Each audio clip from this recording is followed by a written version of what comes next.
friends. Welcome to the Sales Enablement Podcast. I'm your host, Andy Paul. In this repeat episode from our archives, first published in early 2020, my guest is one of my favorite people, Michael Bungay Stanier. Michael's the author of one of my favorite business books titled The Coaching Habit, and he's the author of a newer book titled The Advice Trap: Be Humble, Stay Curious, and Change the Way You Lead Forever. And he joined me on the program to talk about the three main problems that you have with giving advice. One is your advice doesn't work. Two, you're oftentimes solving the wrong problem. And three, your advice is just bad, proposing a mediocre solution. So as a result, you risk becoming what Michael calls an advice monster. So we're going to dig into what it means for a manager or a leader to become an advice monster. And we're going to get into what the consequences are for both the advice receivers as well as the advice givers. We're also going to dive into the concrete steps that you can take to effectively coach and give good advice. So before we get to Michael, I want to remind you to subscribe to this podcast wherever you listen to it. And if you subscribe, we'd certainly appreciate it if you could also give us your feedback about how we're doing in the form of a review. So thank you. All right, let's jump into it with Michael. Michael, welcome back to the show. Andy, it is good to be back. The newly refreshed, newly decorated, Yes. same new wallpaper, but same awesome infrastructure type of podcast. I love it. Yes, much better wallpaper. That's a great way to put it than we had before. And a beautiful new name as well. So yeah, nice to have you back. You were your third time. You're in the sort of elite strata of guests. I know. Are we going to have anything to talk about? I don't know. We might have to make light entertaining. I think I could run you through my stand-up comedy routine. Well, I think we can try to leave some time at the end for that. But we do have a new book from you to talk about. We do. Which people listen to the show know I'm a I'm a fanboy, basically, of Michael Bungay Stanier. Thank you. And the first book, The Coaching Habit, which is a fabulous book, and not just for people that are interested in becoming more effective coaches. As I tell people, it's also one of the great sales books because the process you use to coach is pretty similar to the process you should use to sell.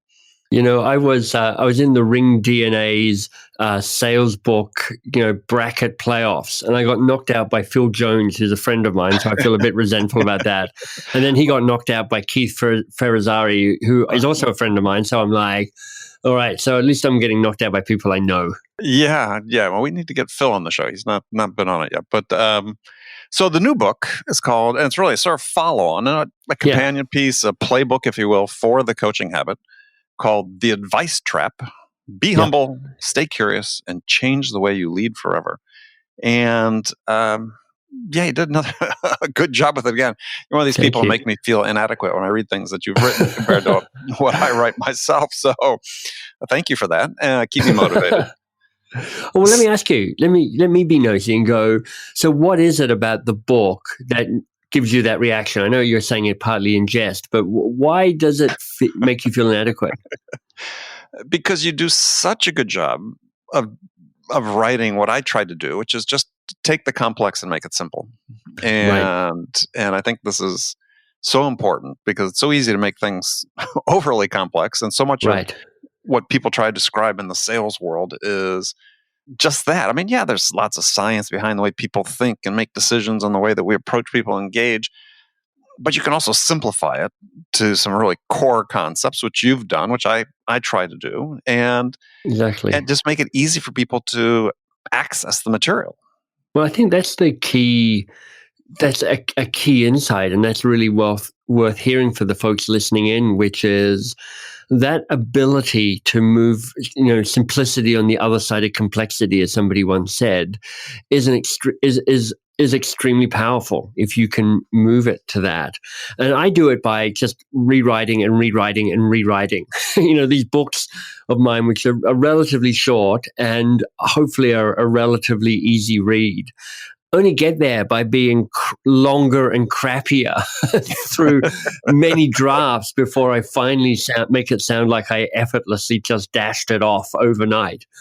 But I do also think that it's one of the kind of meta skills that if you're in the world of sales, which is to be able to bring your prospect or bring your your customer or your partner to a place where they're finding elegance, that simplicity on the other side of complexity.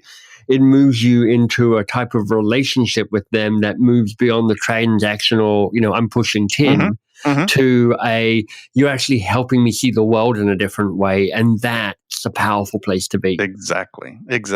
And yeah, thanks to you, and you and I share some resources we use to produce and publish our books.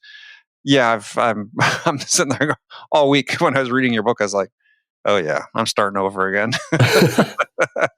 So Yeah. Amanda, if you're listening, I'm sorry, but there's you're working with Amanda, our co-editor. A lot of rewriting coming down the path, but it'll be better because So all right, so let's start. What is the advice trap?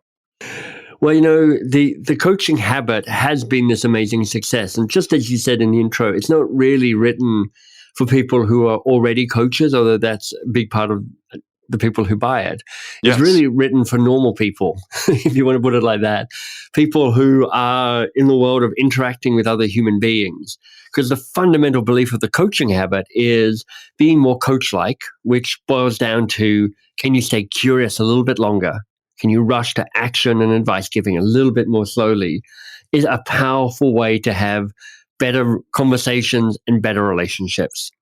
And, that book has sold, I think it's about 800,000 copies now, which is, amazing. Amazing, right? It is truly extraordinary. I'm still kind of thrilled by it every time I realize that. And I get emails and messages all the time from people going, you know what? I picked up the 7 questions. I started using them. And, it's changed. It's changed the way I sell, as coach, parent, all sorts of things. And I love that. But Andy, there's also a bunch of people who picked up the book, read it, went, it's well written or not, it's funny or not. I get the 7 questions in theory. In practice, I'm finding it really hard to shift my behavior, to be more curious. Even though I get it, in practice, I find it really hard to shift. And I bet you this happens all the time in sales because, I'm not a sales expert, but I know enough to say, the rookie mistake that people make in sales is they try and sell too fast. They're like, I've got a thing. Let me try and tell you about my thing. As opposed to going, you got a problem. What's going on for you? And maybe I have a solution for you. Maybe I don't, but maybe I do. Right. And even though we all know this, there's not a single person listening to this podcast who doesn't know that in theory. In practice, I bet you there's a bunch of guilty people out there going, yeah, you know what? Now you mention it, I do start to push my solution a little too soon. Yeah. Well, prescribe before they diagnose. Yeah, exactly. And that is one of the typical faults of sellers. But yeah, also as we're going to speak about it, it is a particular problem of managers and sales leaders who are trying to coach the people that work for them. Yes. And so this is one of the big trends that has occurred in sales over the last year, somewhat driven by the technology that's come into sales, is everything's become more prescriptive and formulaic. And as a consequence, we've lost sight of the human aspect of it, which your books do such a great job of emphasizing, both from coaching people to realize their own potential, as well as working in a similar fashion with your buyers. Yeah. And the third beneficiary of this, because if you're able to introduce this kind of concept of being more coach-like in the way you interact, sure, it benefits the people you're managing and leading and trying to make better coaches or better salespeople.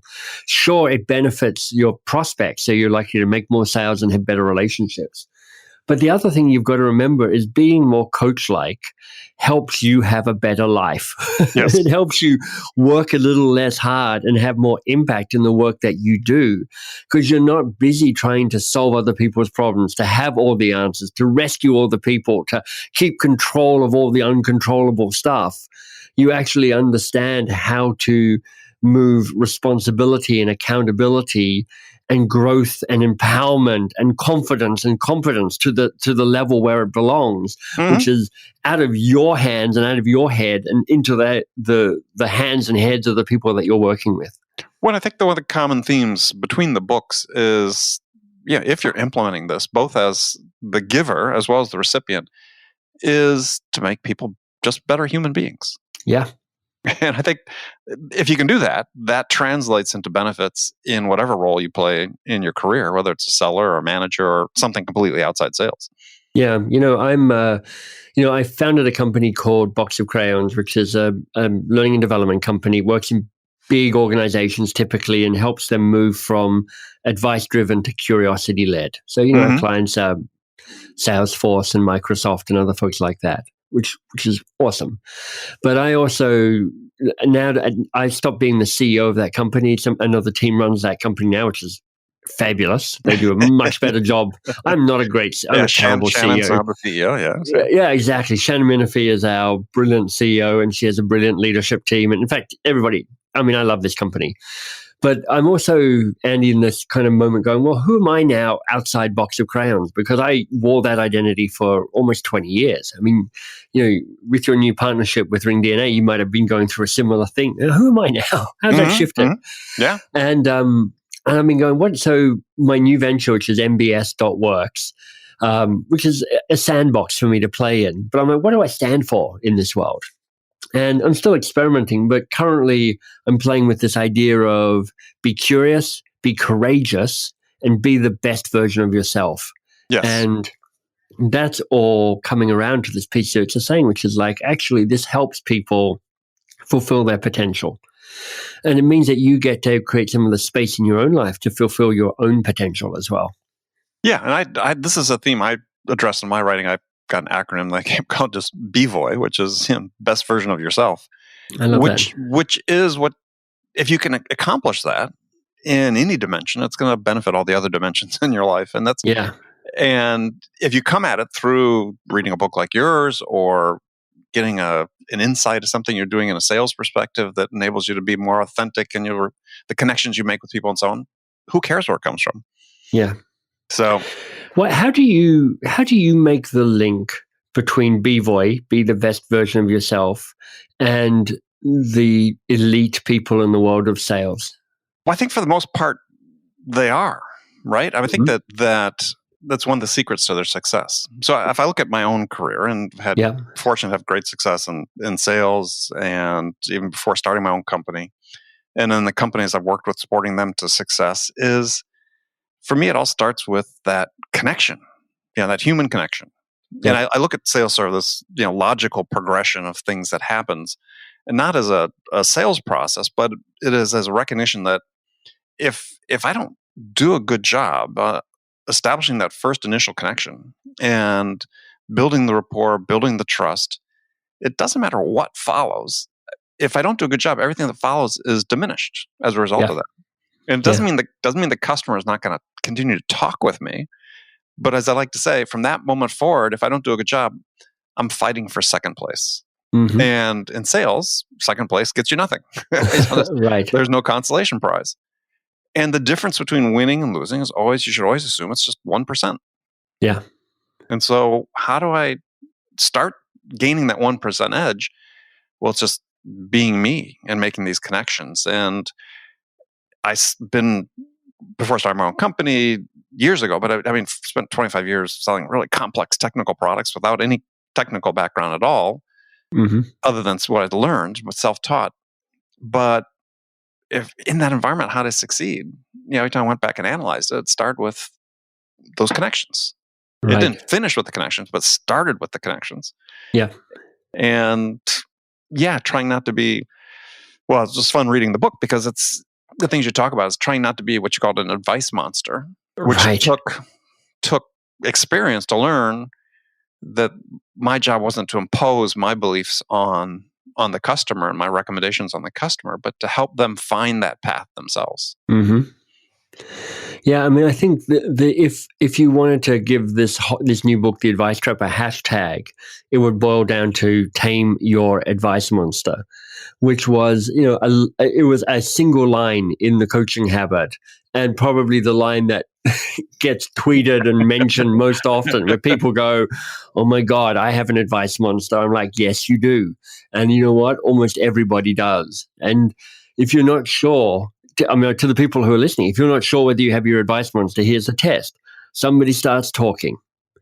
And even though you don't know that person particularly well, even though you don't really know the context that they're talking about or the other people involved, or really the nuances of the situation or the technical specifications or the cultural context, nonetheless, after about 10 seconds, there's something in your head and you're like, I've got something to tell you. I'm going to add some value to this conversation. Here I go. And if you've ever experienced that moment, and I know you have, Oh yeah, I then think guilty of that. then you've got an advice monster, as do we all. Yes. And it turns out so much of coaching is it's not just what you do, it's also what you don't do. And if the coaching habit says, here's what to do, here are the 7 questions that can lay a foundation for you to be much more coach-like and much more effective. The flip side, what you have to not do is not let your advice monster wander loose. You've got to tame your advice monster. Right. And so you define 3 personas for the advice monster. And as I was going through these, and we'll talk about here, is in some cases, these roles are institutionalized in the job description. Sure. Pretty much. So you have 3 personas: tell it, save it, control it. So tell us about those 3. Yeah, well, I just want to absolutely agree with you that there's a way of behaving that is institutionalized. So in the act of being more coach-like, in the act of taming your advice monster, in many organizations, you're being countercultural. So it's worth recognizing that situation that you might find yourself in. So yeah, 3 advice monsters: tell it, save it, and control it. Tell it, the noisiest of the 3, has convinced you that the way you add value, and really the only way you add value, is to have all the answers. I mean, you need to have all the answers to all the things, and you need to have them all the time. You need to have all the answers to all the things all the time. And if you don't have all those answers, then you are going to fail. Then you are failing. You are failing those around you. That's the perception, not the reality. Yeah, that's the perception. That's what your advice monster is telling you. Your advice monster is going, if you don't have the answers, what's wrong with you?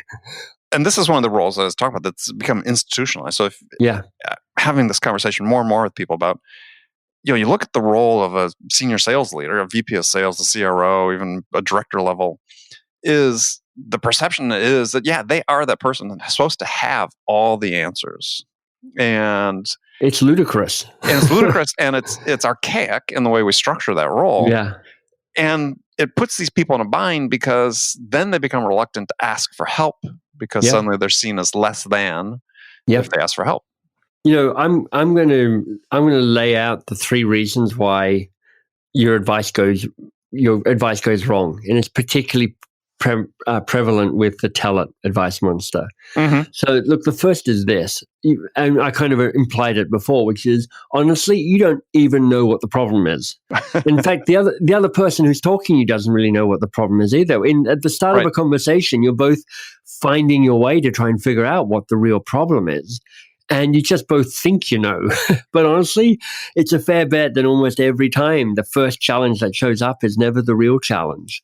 And if you launch yourself into try and solving that initial challenge, you're just wasting your time because you're solving the wrong problem. And this relates to sales directly too. Directly.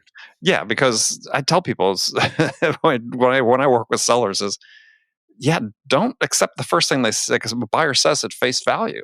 Yeah, the way I frame this, and this might be really helpful for all of you listening in the sales community, is you become a much more valued part of an ecosystem when you become brilliant at figuring out what the real challenge is. Right. Rather than the person who happens to have the answer. Because, and this is the second reason, number 1, you don't know what the problem is. Number 2, your advice is not nearly as good as you think it is. I mean, honestly, it's mostly out of date. It's a bit random. The only bits that are really tested are the stuff that I can look up on Google, and I can get a much better answer much faster than from you. And you have these cognitive biases that get in the way of you even understanding how bad your advice is.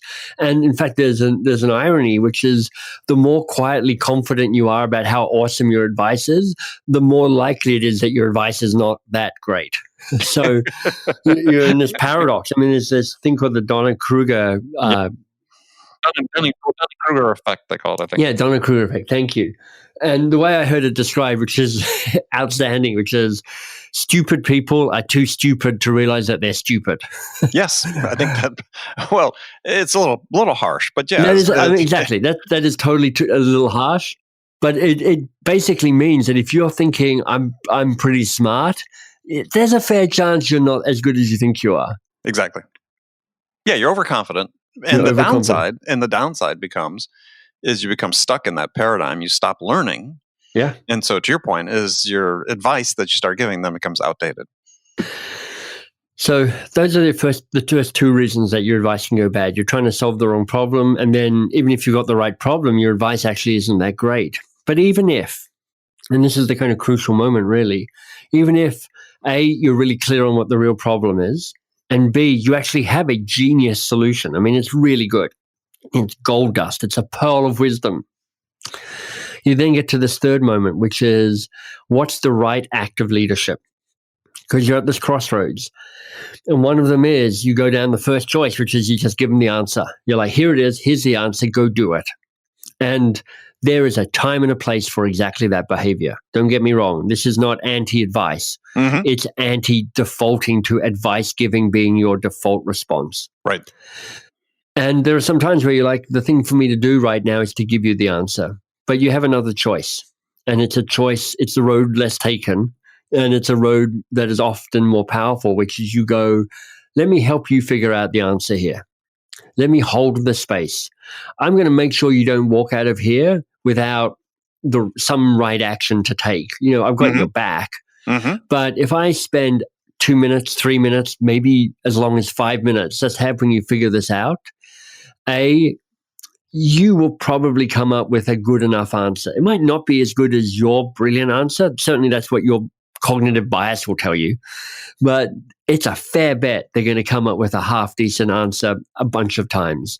Mm-hmm. And in that act of saying, let me ask you some questions, let me ask you what's the real challenge here for you, you empower them. You help them become more aware, more competent, more confident, more autonomous, more self-sufficient.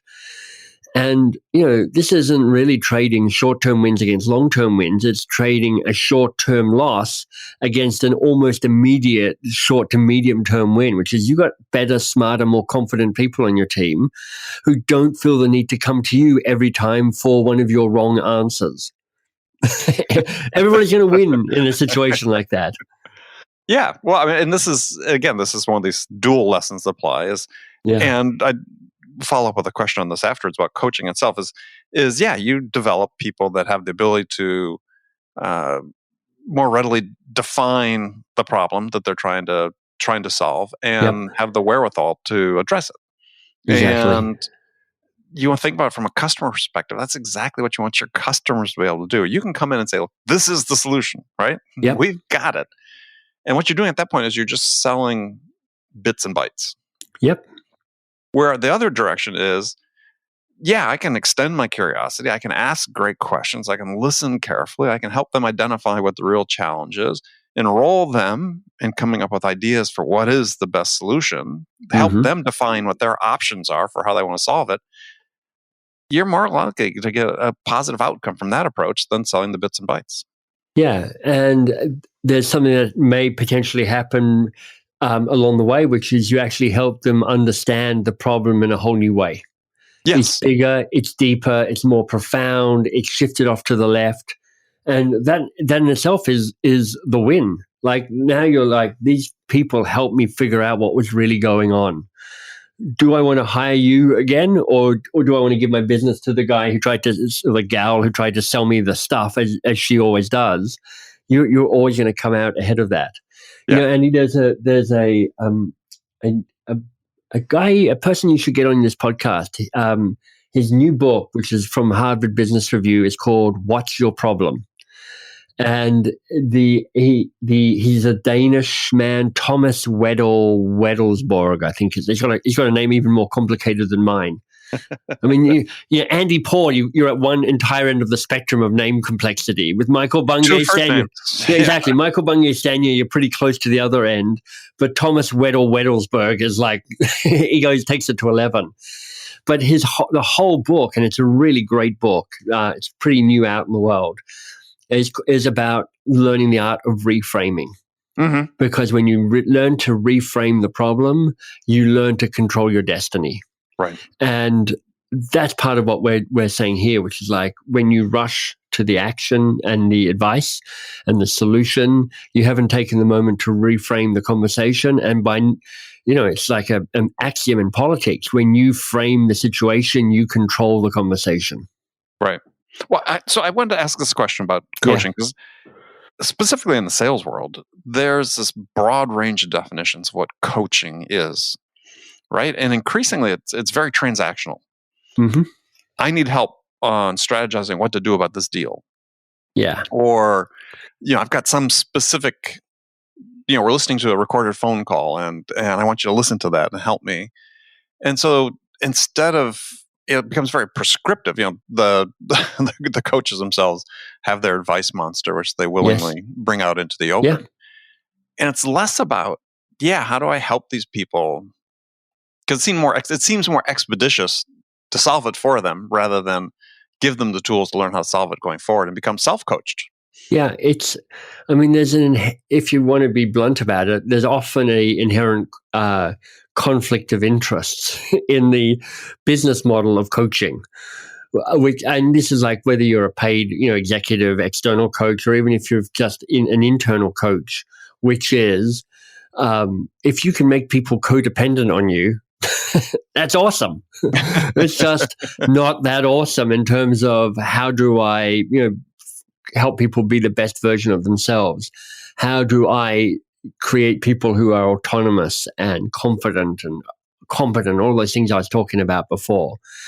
It's you wouldn't want to put this down to malice, not entirely, because there's all sorts of pressure from their organization around driving success and driving behavior change and the like. It's just it's a bit naive, it's a bit short-sighted, and it doesn't actually work that well because you just create dependence rather than a sense of autonomy. Right, and I think, but one of the key problems is that the coaching increasingly is geared towards. Look, we have this technology. We can listen to the phone calls. We can use AI to analyze the phone calls and so on. And what we want to do is use this technology and use this coaching to have you be like this idealized individual who does these things the right way, which is probably a compilation of traits from a variety of people. So it's always about we want to coach you to become this model thing, as opposed to being the best version of you. Yeah. Well, the best version of you is always in a context. And you've got to understand and play to the context. So, if you decide the best version of you is a naked oil painter, then that's not going to work in a context of many organizations where you're trying to be a successful salesperson. Right. So it is a fair question to say, right, how do I give you the tools and how do I introduce you to structures and processes that will enable you to be the best version of you using tools that are the best processes and sales tools to be successful? And, this is a generic answer, I realize, but, you're always looking for that balance, which is how much structure and how much play, how much process and how much personality. That's the nice balance, which is how much process, how much personality. Yeah. And there's no magic answer to that other than asking the question, do we have the right balance between process and personality? And if I had to put money on it, and I think this is what you're saying too, Andy, which is to say probably because of organizations' hunger to control. Yes, that's exactly what I was going to say. You're like, we're just trying to, it'd be great if we could just eliminate human error from the system, by which mean it would be great if we could eliminate humans from the system. I'll give you another great book that I've been reading lately and loving. It's called Brave New Work by a guy called Aaron Dignan, Dignan. And he is working with lots of organizations, some big, some small. And he's saying, look, the organization of the future, and by the future, he means now. Mm-hmm, yeah. Future's been accelerated. Yeah, exactly. Has two core attributes. They are people positive, and they are complexity conscious. Mm-hmm. So you realize that your people are essential. That is your organization. It is your people. You've got to go, how do I bring out the very best of my people? And it's also realizing that organizations are complex systems. They're not complicated. Complicated is kind of like essentially machine-like. Mm-hmm. You press a lever or pull a lever and something will pop out that you're expecting at the other end. A complex system says actually it doesn't work like that. They operate less by rules than by principles. And the organizations that will thrive in the future, certainly, I mean, you can make an argument about this, but let's just say the organizations that will thrive in the future, and certainly the organizations that I'm interested in trying to help create, mm-hmm. are those ones that have a complexity awareness and are people positive. And right. That's what will allow you to find the balance between personality and process. Yeah, and that's a great way of phrasing it too, because there's a American business thinker from the 1920s, I forget who the name, but basically saying that, methods, processes basically are a dime a dozen. Yeah. Principles are few. Yeah. And the principle driven organization is more likely to succeed. And I've been always struck by that, because I think that's right on, because you are saying, okay, it's not like you don't have a process, not like you don't have a structure, but how do you enable people to operate within these series of constraints, which may not be tightly binding, but give them structure? Yeah. And the way you do it is you help them be better learners. And coaching, of course, is a outstanding technology to help people learn, because it builds into it awareness and commitment, error feedback, and it has the assumption of kind of repetition in that. And I keep throwing books at people. This is a bit more of a kind of a technical book, but by a neuroscientist called Stanislaus. What's his name? Stanislaus somebody. It's called How We Learn, and he's like he is a neuroscientist who at the very edge of education, and it's mostly about how kids learn, but it's how we all learn. And you need attention, you need commitment, you need error feedback. In other words, you try stuff out and you learn and you adapt and you adjust, and you get repetitions in, which is like quality attempts, because the more you do it, the more error feedback you get, and you get that virtuous circle. Yeah, I mean, did you read David Epstein's book, Range? I mean, that spoke a lot about... Yeah, I have it. I'm staring at it in the enormous pile of unread books. Okay. Yeah, bring it to the top. It's well worth reading. I've heard nothing but good things about it. Yeah. So, all right. So last thing I wanted to talk about is, in the time we have, is at the end of the book, you say is, all right, we've talked about all this. It doesn't mean that you shouldn't give advice. Exactly. It's just you give sort of 3 rules, and why don't you go through those three rules? Yeah, so this is, if you hadn't picked this up already, let me say it again really clearly. This is not a book against advice. Advice is critical. It's an everyday leadership action. You need to tell people stuff. We're just trying to slow down the rush to having it be your automatic default response. So you give somebody advice, and here's what's at risk when you give advice. You set somebody up to lose, because if it's bad advice, they either feel they have to take it or they feel they don't have to take it, in which they say to you it's bad advice. And either way, everybody loses, either in the moment, because somebody goes, Andy, that's a stupid idea.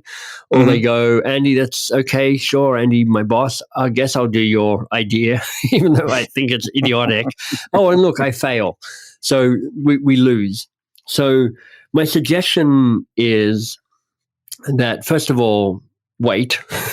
Yes. So just wait a bit. Ask some questions. Just I'm not asking you to be curious for an hour. I'm going, can you be curious for 120 seconds? just like 2 or 3 minutes of asking questions before you serve up your gold dust. Then my suggestion is to say, look, when you give advice, make it tentative rather than directive. So I might say, so Andy, look, interesting. And I think I get what the challenge is for you now. Look, I've got some ideas. And look, they might not be right. So you throw something on the table. And what that does is if they go, yeah, Michael, that's not quite right for me. You're like, yeah, I didn't think so. And you're both able to walk away from the advice with a degree of nobody's lost face. You say, look, this might not work, but let me suggest something. And then the third piece is to say, look, when you finish a conversation or when you've had a piece of advice, you check it out. You go, hey, let me just check. What was most useful for you? What part of that advice really landed with you? Because that helps them figure out where the value is in the advice that you've offered. And it also helps you figure out where the value was in the advice that you offered. So you get a little smarter for the next time round. Mm-hmm. Yeah, it's to the point you're making, it's okay to say no. Right. To advice. Yeah. I mean, ultimately, especially in the field, this community that's listening to this is, and you are responsible. Your boss could give you all the advice in the world, but if you don't make your number, you're the one that pays the price. Right. So it is okay to say no. You know, one of the ways to kind of drill down to the kind of the heart of the work that I do, it would be to try and create adult to adult relationships at work. And you know, when I say that, often people nod their head and go, well, that sounds very good, very wise. And then they're like, but I'm not quite sure what that even means. And what I would say to people is, one definition is adult to adult means being able to ask for what you want, knowing that the answer may be no.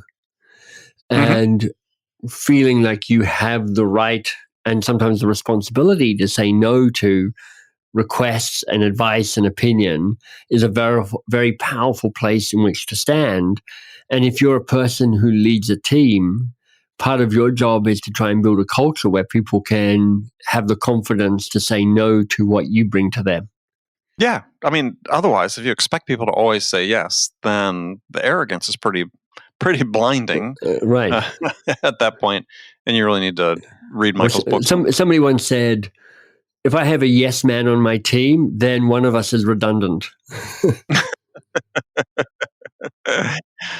Well, that's frightening in two dimensions because one, that person's assuming they're always right. Yeah. So, yeah. All right. Well, Michael, unfortunately, we've run out of time, but it's been a pleasure to talk to you. We didn't even get we didn't even get to talk about the other two advice monsters. So let me just say this to people. Go ahead. Yeah. If the advice monster idea intrigues you, at theadvicetrap.com, so this is the URL of the book, theadvicetrap.com, there's actually a little questionnaire. It's like 20 questions, so maybe 5 minutes, which you can quickly take, and it will actually guide you to which of the three advice monsters, tell it, save it, or control it, is the strongest force for you, plus give you some strategies on how to tame that. So if you'd like to dig a little deeper, then theadvicetrap.com. Yeah, and I'm just going to tell you, go out and buy the book. And if you haven't read The Coaching Habit, buy that. And they're both the virtue of short, concise books, which that goes high on my list as well. Thank you, Andy. Yeah. So I'd encourage people to buy them. Michael, again, pleasure. And look forward to talking to you again soon. Yeah, it's been a ton of fun. Thank you. Okay, friends, that's it for this episode. First of all, I want to thank you for taking the time to listen. We're ever so grateful for your support of this program. And I want to thank Michael Bungay Stanier for sharing his wisdom with us. If you enjoyed this episode, please subscribe to this podcast, Sales Enablement with Andy Paul, on iTunes, Spotify, or wherever you listen to podcasts. And if you could also leave us a rating and a review, let us know how we're doing, we'd certainly appreciate that. And thank you so much for investing your time with me today. Until next time, I'm your host, Andy Paul. Good selling, everyone.